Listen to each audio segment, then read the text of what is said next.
起锅之前可以跟勺子拨钱，一道自贡传统葱香鲫鱼，婆娘先吃。鲫鱼做法千万，整个本地葱花鲫鱼给你干。那鲫鱼里面还有鲫鱼蛋，看没得？安逸得很，那蛋是最安逸的哈。啥子为叫本地鲫鱼？本地鲫鱼它就长得比较长缩的，入质更好吃。要把它背个就跟它盖花刀。那个葱花鲫鱼是我们自贡盐帮菜里面的一道传统菜，入质非常细嫩，4条够我吃2顿了。把它盖好之后，跟它装进去，咸鱼蛋肉，那个自贡的盐巴跟它多整点，搞点大葱，再跟它来点农村高粱酒，安逸得很那个酒。等下用我快单身29年的手，跟它按摩一下，把它按入味，把它按安逸，按舒服。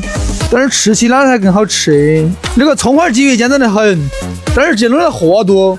再来些底料：姜、蒜、小米辣、泡海椒，还有一点82年的酸菜、老姜、香料、内刀，那几样逮都炸碎给它。做这个葱花鲫鱼，那小米辣要多点，主要吃它的鲜。再来把它酸菜切哈，先给它切成长长的条条，再跟它压2刀就行了哈。把它装起，酸菜一哈。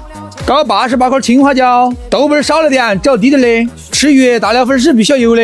拉开葱花鲫鱼，葱花比较多，老婆给它切成节节就行了，给它装在旁边单独抠。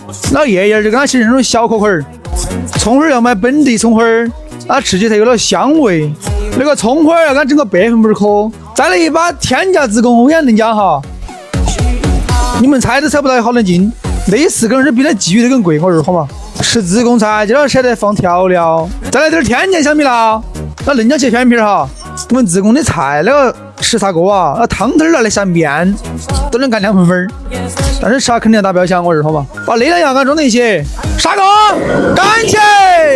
过年家农村菜子油，吃鱼必须整点中国的哈根达斯，有点下底料，把香味给它炒出来，再整点嫩姜片片。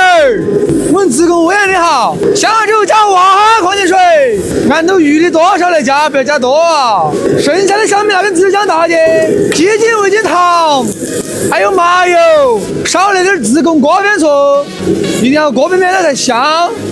上好味道，80的板下鲫鱼，下去小火跟它烫，跟它剁，跟它煮，再跟它炒，跟它小火翻的嘞。像龙子肚的那个肉比较好细嫩，但是刺比较多，你们吃要小心点，注意安全。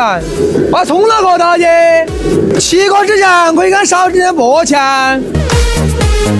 一道自贡传统葱香鲫鱼，喊你婆娘来吃，再把它小葱全部倒进，婆娘先吃。